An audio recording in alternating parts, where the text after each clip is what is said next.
Good morning, Good morning, everyone. My name is Tristan Legaspi, and our topic for today is Lesson 4, the United Nations and Contemporary Global Governance. So first, before we start, mayroon akong hinandang game para ma-exercise natin yung geography. So guys, here is the, ano yan? World map. So world map. So ang gagawin niyo sa akin is, tuturo niyo sa akin, may bibigay kong country. Bibigay rin. So,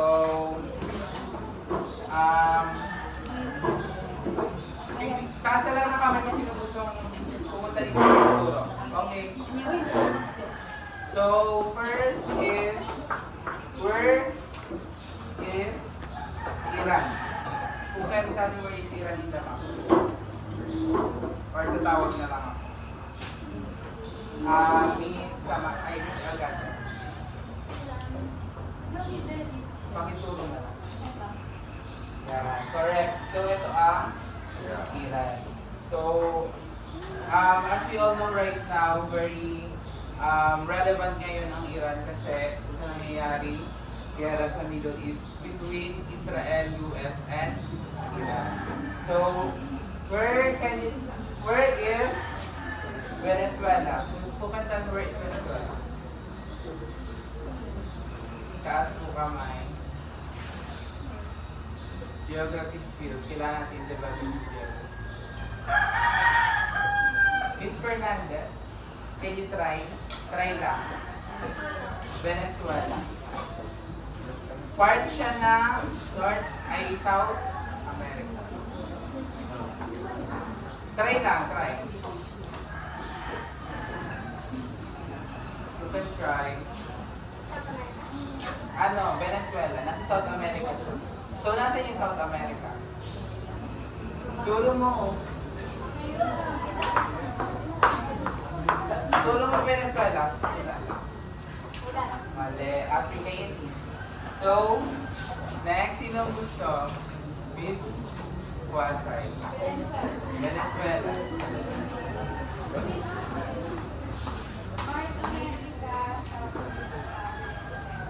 Venezuela. So, dito yung Venezuela. So, relevant rin siya ngayong these days because of US intervening sa government ng Venezuela. So, sino makakaturo ng Saudi Arabia? Guys, Saudi Arabia. Si Abel, try lang. Try lang.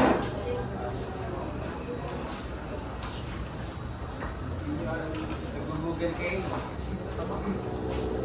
Yes, Saudi Arabia. So, natadami na siya ngayon sa war in the Middle East. So, this is, what is this?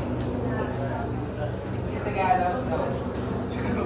So, this is Iran. So, ito yung Middle East. This part. Please makinig kayo. Okay, this is yung Middle East. And dito nangyayari ngayon ang gera. Guys. So, asan ang Israel?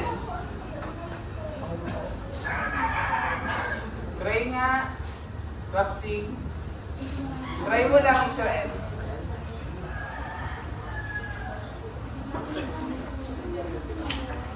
Where is Israel?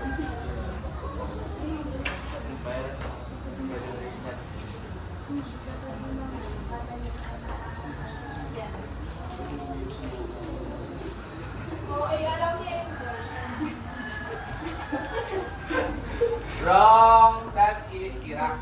Ito ang Israel. This is maliit siya. Jordan is somewhere good. So, yun lang. Nag-enjoy ba kayo? Yes!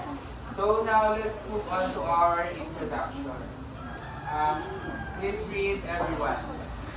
Introduction. Although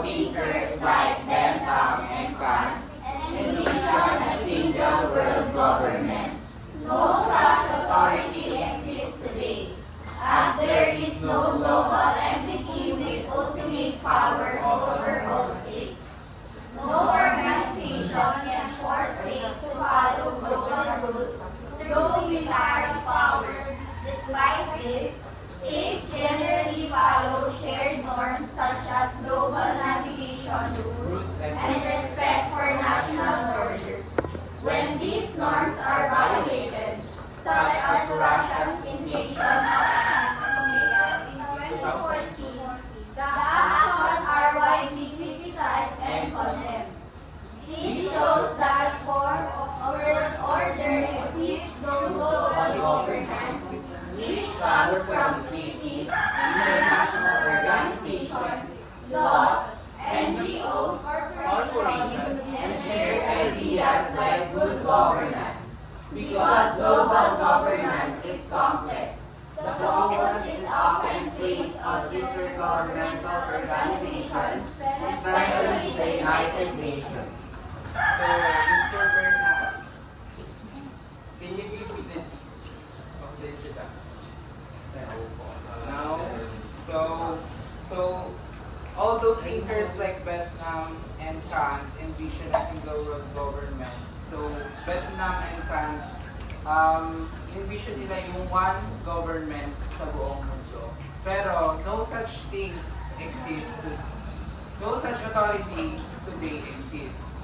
As there is no global entity with ultimate power, wala talagang isang global organization or global entity na may authority over economic, military, and political sa buong mundo. So isang organization walang may control nun. So may kanya-kanya tayong government. So when these norms are violated, such as Russia invasion of Crimea in 2014, the actions are widely criticized and condemned. So although walang single authority sa mundo, merong organization na involve lahat ng country, which is meron silang say sa mga nangyayari sa mundo. For example na lang dito is yung Russia nung in-invade nila yung Crimea in 2014. So international organizations, laws, NGOs, corporations, and shared ideas like good governance. So because global governance is complex, the focus is often placed on intergovernmental organizations, especially the United Nations. So mamaya matatakot din sa Sir Dano yung United Nations. So first, let's talk about what is an international organization. So groups such as the United Nations, the IMF or International Monetary Fund, and the World Bank are commonly referred to as international organizations or IO. So sila yung mga considered as international organizations and nare-recognize din sila ng bawat bansa. So IO usually mean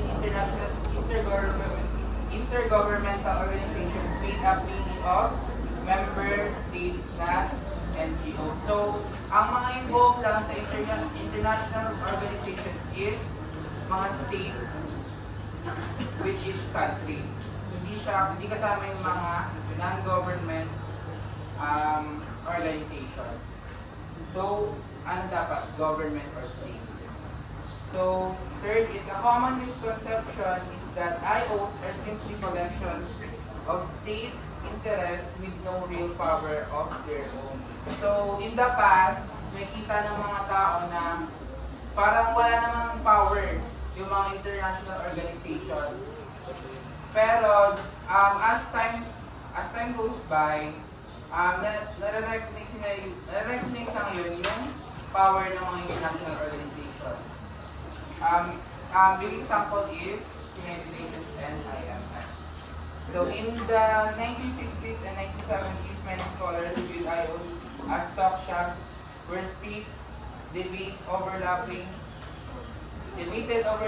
or conflicting agendas. So dati ang tingin lang nila sa mga international organizations is parang andun lang kayo para mag-debate sa mga outside conflict or internal conflict ng isang bansa. So parang hindi siya nagmamatter during 1960s to 70s. Parang wala siyang effect sa world during that time. Pero as time goes by, sabi ko nga kanina, nagkakaroon na siya ng authority. So, more recent scholarship shows that IOs can develop independence and act beyond just reflecting state interest. So, yun, as time goes by, nagkakaroon na siya ng real power. So, nagkakaroon na siya ng influence over different countries. Katulad ng United Nations, yung kanilang SDGs.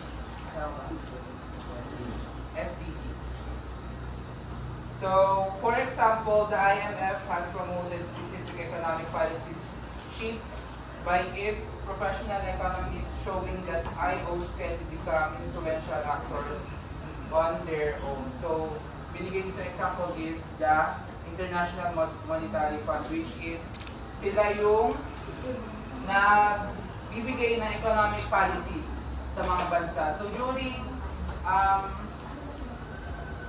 1970s to 1980s, nagkaroon ng Asian economic crisis. So, doon pumasok ang IMF, which is nagbigay sila ng mga economic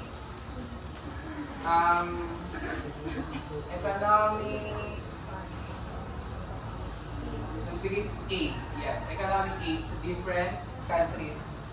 Mostly sa South Asia and Southeast Asia.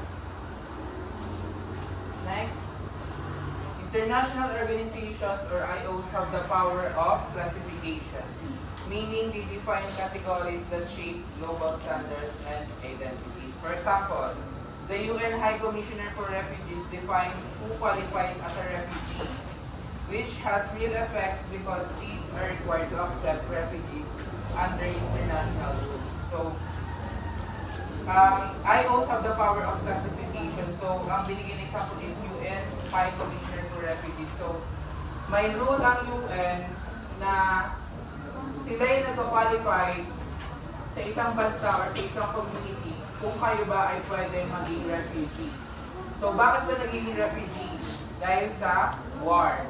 So, may mga qualifications silang binibigay para ma-require yung isang bansa na tanggapin ka. So, for example, in Poland, as I recently watched, yung Poland ayaw niya tumanggap ng mga Islamic refugee because of the state interest. So, nilabag niya yung UN High Commissioner for Refugees na requirement nila. Pero nagkaroon niya ng debate sa UN na inano ng Poland, dinefend ng Poland yung kanyang sarili na sinasabi niya na walang terrorist attack sa Poland kasi walang Islamic community sa kanilang bansa. So, kaya ini-insist talaga nila na hindi sila tatanggap ng Islamic refugees coming from Middle East countries, which is that spot of war right now. Next, IOs can change the meaning of key concepts such as security and development since they are seen as legitimate and authoritative sources of knowledge. For instance, the United Nations has expanded the idea of security to include protection from environmental harm, not just military threats. So, dinefine na ng UN yung security not just for military purposes. So, hindi lang siya, kunyari,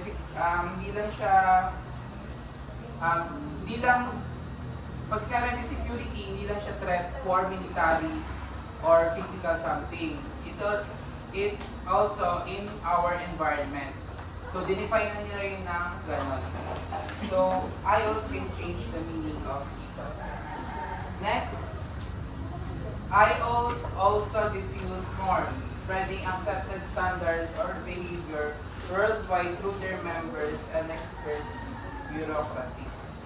So, IOs also diffuse norms. So, as we all know, the United Nations promote equality for women and gender. So, they can influence the countries to follow that advocacy. So, I was also diffused nun. Kasi, syempre, as we all know sa ibang countries, hindi nila nire-recognize women's right, and gender equality. So, they can influence that certain part of the world. So, yon. Next, economies at the World Bank, for example, are treated as development experts and help shape how development projects are designed and evaluated. So, commercial.